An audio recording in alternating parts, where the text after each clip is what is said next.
It's my pleasure to introduce our keynote speaker. Supervisor Chavez has been reelected twice to full terms on the Board of Supervisors of the County of Santa Clara, California, and she represents over 500,000 residents in her district. She's a national leader in the movement to end the use of leaded aviation fuel.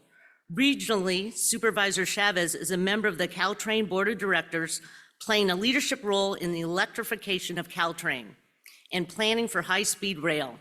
She's also a commissioner representing Santa Clara County on the Metropolitan Transportation Commission and serves on the Valley Transportation Authority Board of Directors. Please welcome Supervisor Chavez.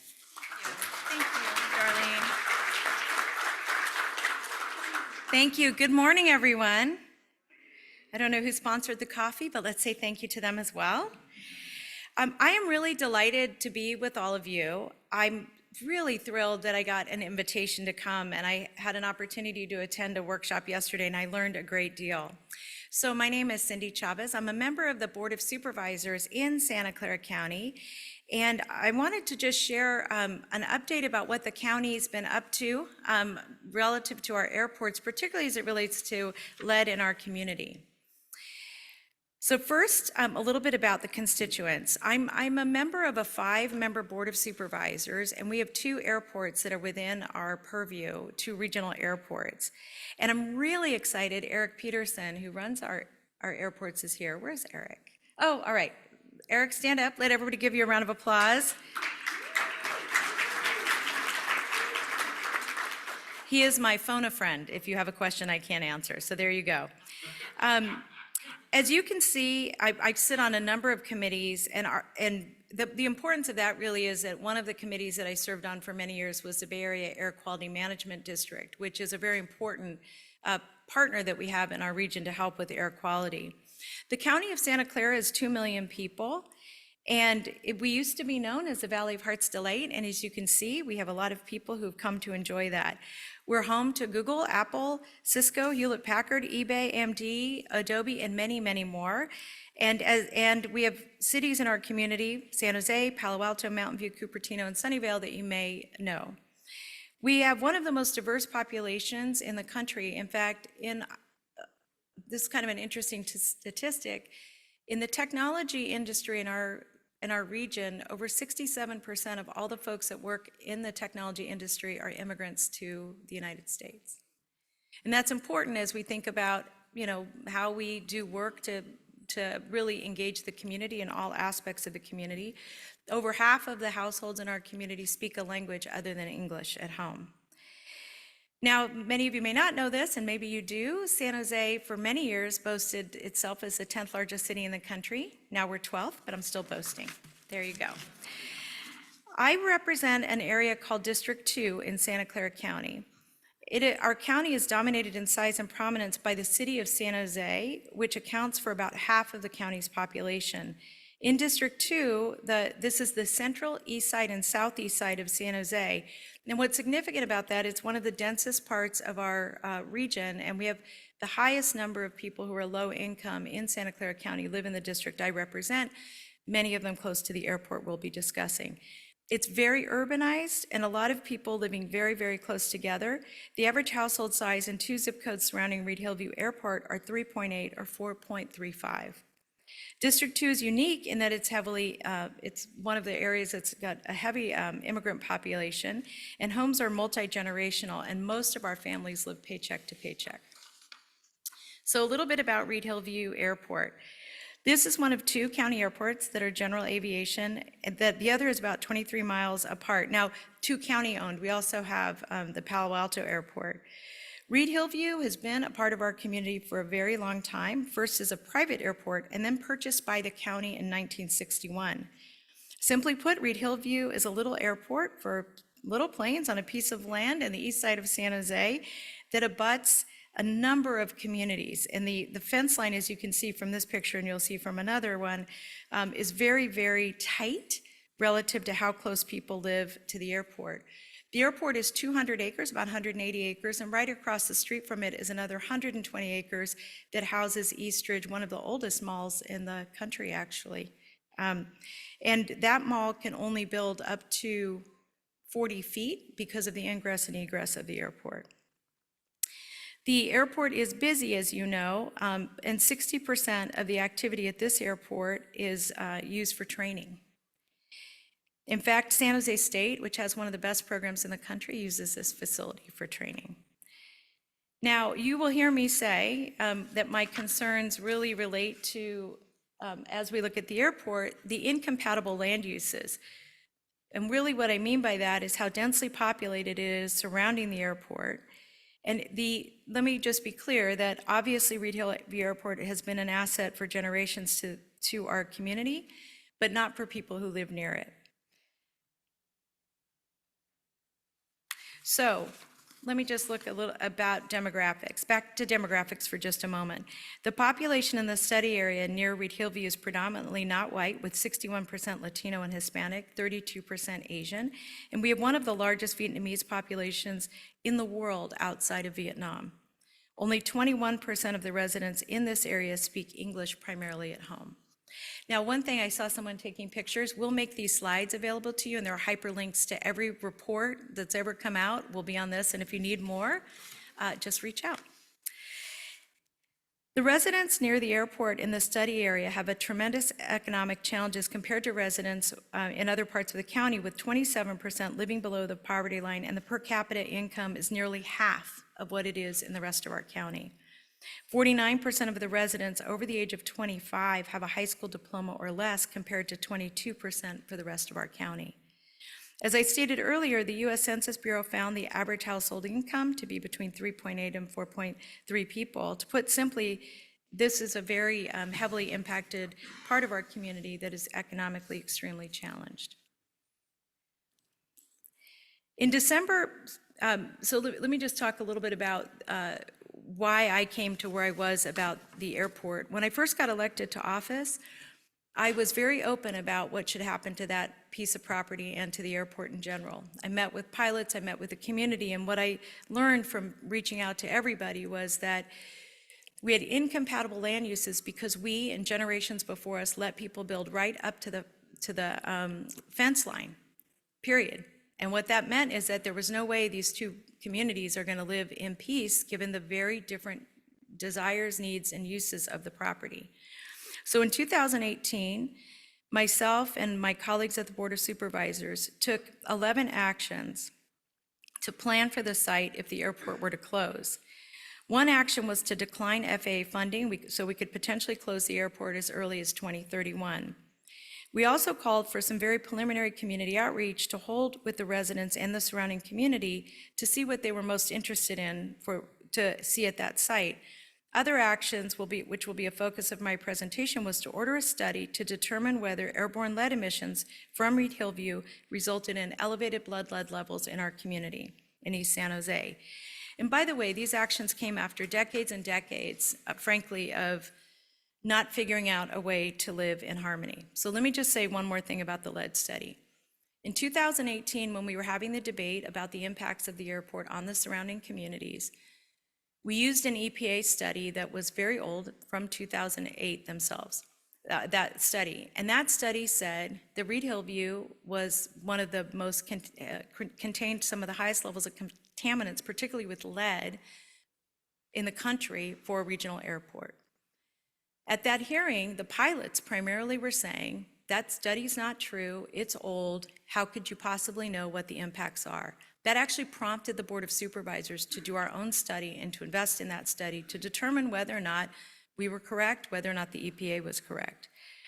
So the county wanted to do something very independent, and we hired Sami Zaran, who's a brilliant doctor and who's done these studies before. And the Center for Disease Control, as you know, has gone on record a number of times stating there's no safe lead level, blood lead level, especially in children. The CDC's website put it succinctly, even low levels of lead in blood have been shown to affect IQ, ability to pay attention, and academic achievement. And there's been a tremendous focus on tackling lead in my lifetime, whether it's been paint, pipes, and gasoline in cars. The EPA took the first steps toward banning the use of lead in the U.S. fuel supply, as you all know, in 1973, and leaded gasoline was completely banned from vehicles on US roadways by 1996. But as most in this room are aware, piston engine aircraft continue to use leaded avgas, and we felt it would be prudent to undertake this study to determine whether or not there was much ado about a fuss or whether or not the fuss was actually worth it. We found out the fuss was worth it. The study was commissioned by us, and we believe it is one of the only few studies to document the impact of leaded fuel in actual children. As I said, the study was led by Dr. Sammy Zaran from Colorado State University and the Mountain Data Group. Dr. Zaran is an expert in causal inference and applied statistical econometric tools. Apologize there. I haven't had enough coffee. He published numerous studies on lead exposure through various pathways, including 19 studies on environmental lead exposure. It involved a comprehensive and controlled study review of 10 years of data, and the study controlled for non-aviation lead, such as pipes and paint and other factors that muddy the data, and the study notes that lead-emitting industrial facilities are more common in the vicinity of the airport. The study taps into various databases, such as the EPA's Toxic Release Inventory System that tracks harmful chemicals and their locations, and the study factored and accounted for other expected lead harms in the area. The study was peer-reviewed and was released in August of 2021 and presented to the Santa Clara County Board of Supervisors 2 weeks later. To put the study in perspective and why we chose to focus on children is there are 21 schools alone within the 1.5 mile radius of the airport. Also, we focused on children because there's a tremendous amount of data available because of tests children go through in the state of California. We were able to access data based off income, zip code, and other details that would identify the residents as being near the airport. The population in this area that you're looking at is 52,000, which, to put it in perspective, is larger in population than 8 of the cities in our county. Of this population, 12,800 are children. So, key findings. We found that the continued use of leaded aviation fuel has contributed to the increased blood lead levels, particularly for those who live within a 1/2 mile of the facility. In fact, lead levels during peak hours of airport operation were double the levels that were seen at the height of the Flint, Michigan water crisis. There's a QR code here for you, and again, this will be sent out so you can access the study. Furthermore, children living downwind from the airport had a higher lead levels with increases of 0.40 micrograms per deciliter over children living upwind from the airport. For context, lead levels detected during the peak of the Flint, Michigan water crisis were between 0.35 and 0.45 micrograms per deciliter over baseline. What is significant, the study also examined levels for children within a 1/2 mile of the airport, and the children who lived within a 1/2 mile of the airport's blood lead levels were 20% higher than children living between a 1/2 mile and 1.5 of the airport. The study also correlated blood lead levels with the proximity of a child's home and school to Reed Hillview Airport. Children who commuted toward Reed Hillview to attend school presented substantially higher blood lead levels than children who commuted away from the airport for school. We received this report in mid-August 2021, and myself and my board colleagues immediately directed the county administration and county council to take all necessary actions to prevent lead contamination from operations at Reed Hillview Airport. On August 17th, a mere couple weeks after the study was released, and the study was presented formally, this prompted the board to direct county administration to take action. And I just want to say one thing that may put this in context for all of you. In the county of Santa Clara, we own and operate 3 hospitals, run the public health department, oversee and have 14 clinics, and oversee another probably 15 clinics. We see our role primarily as the safety net for people who need us and when they need us. And what that also means is that we were having a hard time saying we know there's lead exposure coming from this community, and at the same time we're investing billions of dollars in our healthcare system. We had a lengthy discussion that included direction for the county to offer technical assistance to any other jurisdiction and begin education and awareness campaigns, factor lead screening into our further county health assessments, test blood lead levels of incarcerated youth, looking to determine whether or not there was a correlation in behavior issues, and more lead screening and preventative activities. Regarding the airport itself, we directed staff to continue a community engagement and visioning process to determine what would make sense for the future of that airport site. And we directed the staff to take whatever action they could to secure unleaded avgas for county-owned airports and to phase out the sale of unleaded avgas at both sites by December 31st, 2021. After the study was released, and in the run-up to the Board of Supervisors meeting, we held multiple meetings, but the two community meetings via Zoom, so Dr. Zaran and Dr. Lamphere and staff could explain the lead study findings. These meetings were well attended, and as you can imagine, generated heated discussion and debate. We did an extensive outreach campaign to spread the word so that folks could both take a look at the lead study but understand the risks that they may have in their communities. We made mailing lists to stay in touch with people. We sent emails like crazy. We spent a lot of time talking to the community and the press, and we engaged with the health community ahead of the meeting. We asked residents to come out to the meeting to share their stories and explain the impacts of the airport and lead on their communities. As I mentioned earlier, the study and the subsequent groundswell of concern prompted the board to ask the administration to find a way to reduce leaded gas emissions. County council and administration then began working on phasing out the sale of the unleaded avgas. In January 2022, Reed Hillview and San Martin facilities likely became the first airports in the nation to stop carrying 100-octane leaded avgas. To do this, we worked with 4 airfield operators to update contracts with the county that restrict the fuel sales to unleaded only. The prohibition of leaded fuel for sale at the county facilities does not prevent an aircraft from filling up elsewhere and bringing leaded gas, if they need to use it for their aircraft to fly from either airport.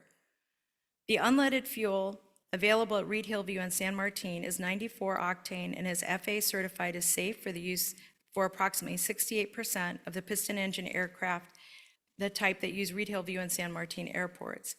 We continue to receive plenty of pushback from pilots who are quite protective of the airport, but now that we're in year 2 of the ban, things have gone well, and the majority of traffic coming in to the airport is fueled by unleaded avgas.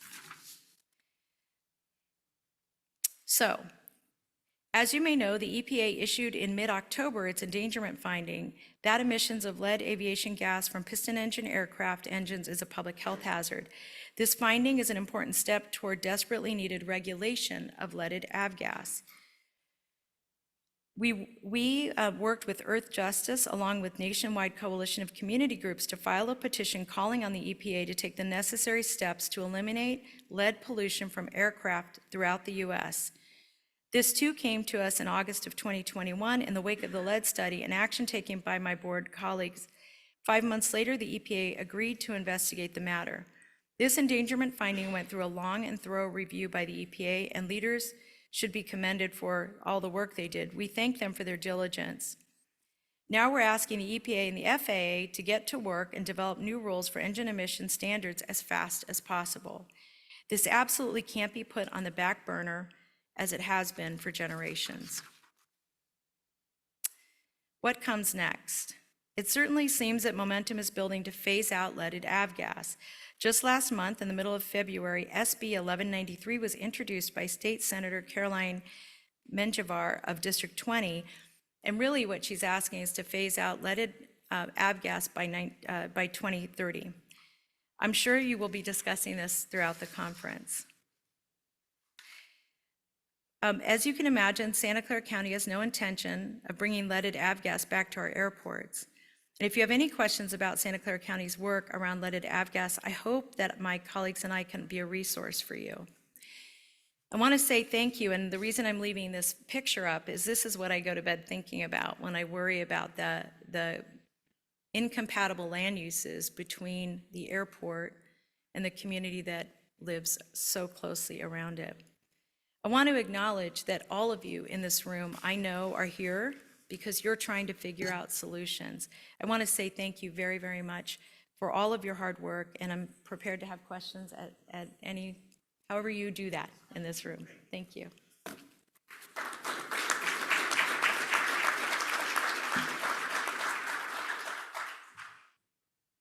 Sorry. Now I can see all of you. I can't do both, so there you go.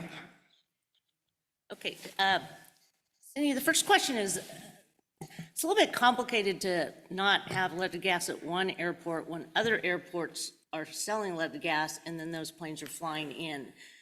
Can you comment on thoughts about a regional solution and what needs to happen to really protect your community? Well, I think there are probably many experts in this room that know more about how the processing of unleaded avgas, and all the challenges that it's going to go through. But one thing I would say is that I think that if all of us were to choose to focus on having unleaded avgas available at all of our airports, we would start to support a market that would be, in many respects, could be considered sort of fragile right now. And so I wouldn't want a regional solution. Frankly, I want a national solution. And part of the way to do that is the EPA and the FAA need to lead us to that direction. Well, and with the community kicking you all the way.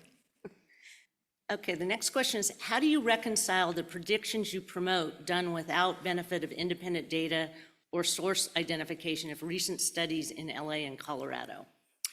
So what I would say is, and the study will make this study available, this study was exhaustive and peer reviewed, and I feel very confident that we have real data and real information. We used 10 years of studies of blood lead levels in children that live proximate to the airport. Now, I think that if we want to, frankly, the thing that concerns me about that question is we act like we're still debating whether or not lead is a problem for human health. Lead is a problem for human health. We took it out of car fuel because we knew that. We should take it out of avgas as well because we know that. Question is the county planning on a follow-up study to determine if the switch to avgas has worked? I'm very interested in doing that, and I think we're going to need years of data. Just to remind you, the data that we used to look at blood lead levels was over a 10-year period of time. And so we're working with, frankly, experts to determine how long we would need to be not selling leaded fuel at that airport before we would see a marked difference. But yes, it's something I'm very interested in. Have you seen, what have you seen as the biggest challenge to the effort to phase in unleaded avgas? I guess this is a question I would actually ask all of you.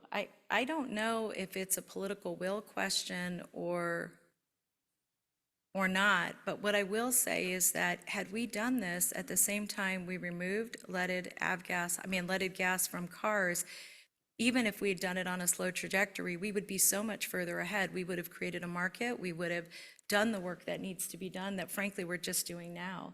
And so for me, this feels more like a political will discussion. And I'll just mention one thing, and this goes back to the question about whether or not the study is real or not, or is this, that when we travel, we list where we're traveling and the purpose of our travel when we're representing ourselves as an elected member of the Board of Supervisors. And I received concern and protest from 2 different people about my attendance here. And I think what that's a reflection of is that we're not prepared to talk about and strategize about how we get as many people across the finish line as we can. And I think that embeds us more in our different silos or our different teams instead of acknowledging we have a problem, what do we do to fix it? And again, that feels like political will to me more than anything else. Have you seen a change in the number of operations since you switched to unleaded fuel? Actually, Eric, this may be a good time for you to say whether or not I'm accurate or not. The answer to that is no. And we sold almost the same amount of gas, of unleaded avgas year over year as we had of gas with lead in it. So the answer to that is no. It looks like thumbs up from the Eric said I got an A there. confirmation Okay. team. How did you ensure thorough outreach to underrepresented, lower income communities to inform the study and policy decisions? Yes, that has been challenging, and we have done a number of things. One is neighborhood meetings in people's backyards. The other was public meetings, notifying people, doing door-to-door notification. We even brought in a couple of nonprofits to help us do education door-to-door on the impacts of lead in our community. I think we have a lot more to do on that front, and one of the reasons I'm interested in the planning process for the site being inclusive, by the way, of both pilots and the public is I think that's how we'll get the best information. But it is very difficult to do, as you can imagine. For many of the families that we work with, they have 2 or 3 jobs, and we're doing our very best to both get to them, door to door, and have them come to us when we can do group meetings. Given that the county has moved quickly to exclusively provide unleaded avgas, does the county still intend to close the airport in 2031, and if so, why? Thank you for all these questions, by the way. We have 2 airports that we own and operate, as I said earlier. One is in an unincorporated part of our community, and that's called San Martin. And that airport has approximately 3,000 people living within that 1.5-mile radius of it versus Reed Hillview. And the challenge with Reed Hillview isn't just the lead, although that's a significant problem. It is the noise. It is an incompatible land use with people living so close to the fence line. If I had a magic wand, I would have not allowed people to, or developers to sell and buy the property right around it and put housing next to it. But that can't be undone. And so now I and many of my colleagues on the board believe that the most important opportunity we have is to reuse that land in a way that's more compatible to the surrounding community, especially as it relates to the economic needs of that community. And as I said, it's not just the 180 acres of Reed Hillview, but across the street, an underutilized old shopping mall that's another 120 acres. All of that redevelopment could be very, very positive for the community as a whole. And that's that's why I still have a vision that by 2031, we will be closing that airport. What support are the aircraft manufacturers and maintenance companies providing to support the transition away from leaded sales? I don't know as much about that part of the work, and I don't know, Eric, do you have information that you'd like to share on that? If you do, get up here. Don't try from out there, but that's not my area of expertise. There's a lot going on in the efforts to try and transition from leaded to unleaded fuel. And there are a couple of fuel providers out there that the county has worked with very closely. One is Swift, which has the unleaded avgas that we're currently selling. The other one is GAMI, which is going into production, I understand, this month. And if we get everything lined up, the county airports, Santa Clara County airports, will be one of the first in the nation to have the 100-octane unleaded avgas. The manufacturers and the fuel providers are all working together in this process to get this fuel approved so that it will be available for all of the aircraft, so we can have this nationwide solution that Supervisor Chavez was talking about. Do you have recommendations and actions for other communities impacted by leaded gas? In terms of what I would just say for all of you is this, that I think that we know enough about the harmful impacts of lead on the community.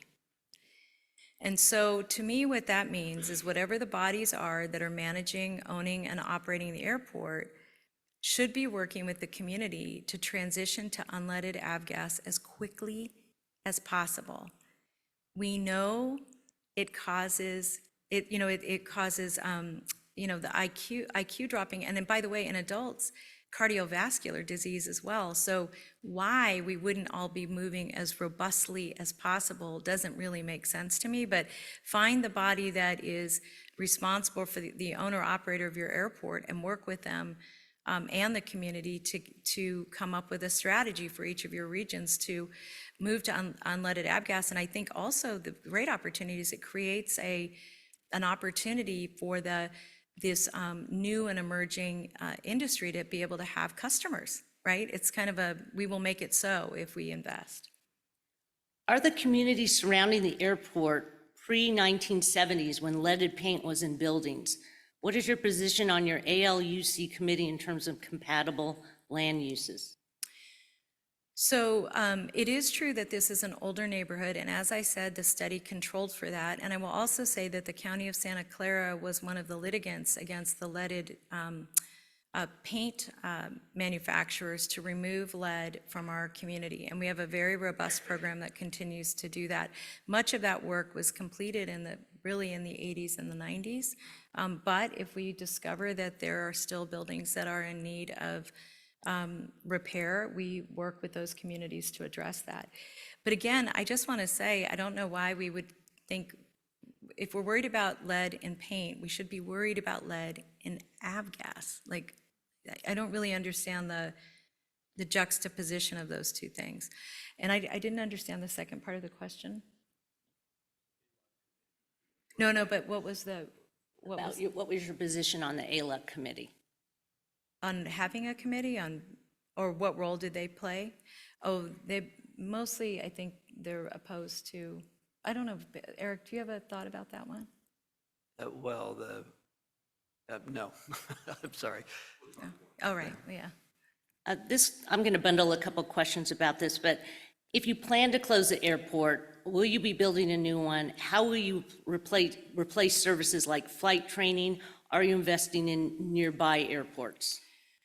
So all of that process will be a community process that will be inclusive of both the Reed Hillview area community, the San Martin area community, and frankly, the other airports that are within our region. And that's a process that will still be undertaken. So I can't say today that I know exactly what's going to happen because it requires a lot of community input and a lot of community buy-in to take the next steps. What I will say is that there is no doubt in my mind that we would be obligated to invest in neighboring airports, in particular San Martin and probably Palo Alto, if we make this change ultimately. What has the reaction been from the people who live proximate to the other airport in the county, which I guess means San Martin, yes. Yeah. I mean, for some people, there's a lot of concern that increased traffic would go to the San Martin airport. One thing that's very different about these two airports is San Martin today is, it's a busy airport, but it's not as busy, obviously, as Reed Hillview because most of the training and flight schools happen at the Reed Hillview airport. So there is obvious concern from them about noise and lead emissions and all the things that communities care deeply about. How does your study align with that old EPA study that you mentioned? Did it confirm the EPA analysis from 2008?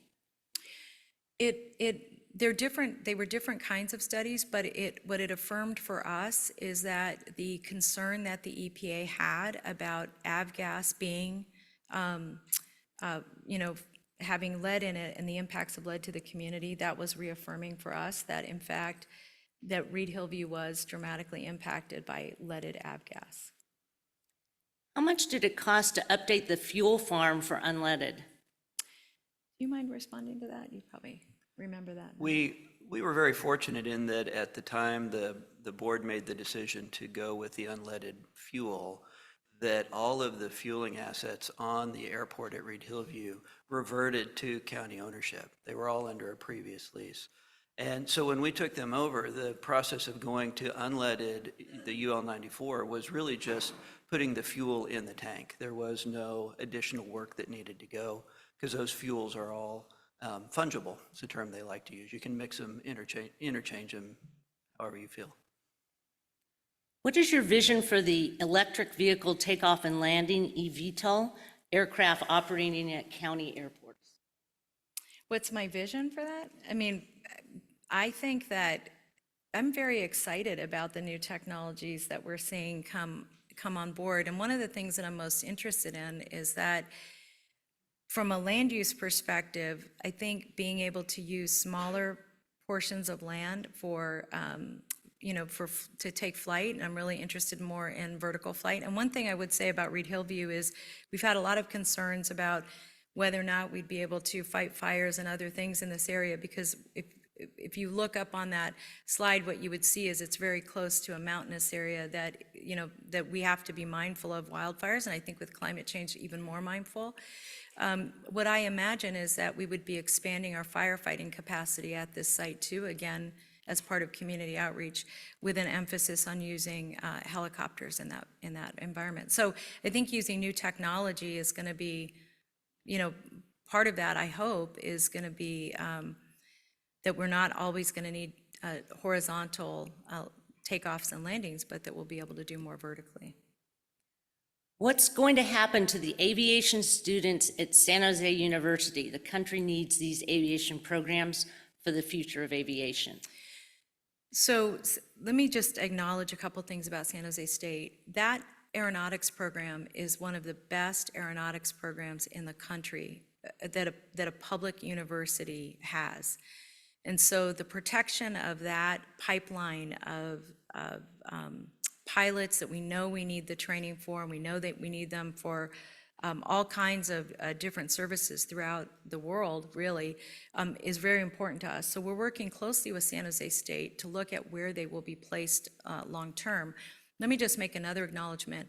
When we approached San Jose State to let them know that and to show them the lead study, the president of San Jose State, working with the aeronautics department, agreed that no student would be trained in an airplane that was using leaded avgas.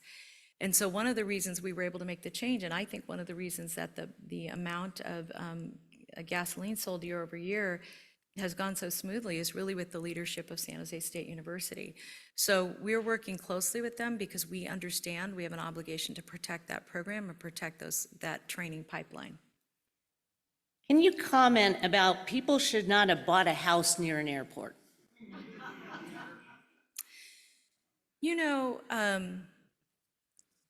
That's actually a very troubling thing that I hear, and I just want to say why. And I've heard many people say this, well, why wouldn't you just buy a house in a different part of town? In our community, the average home price right now is probably $1.6 million.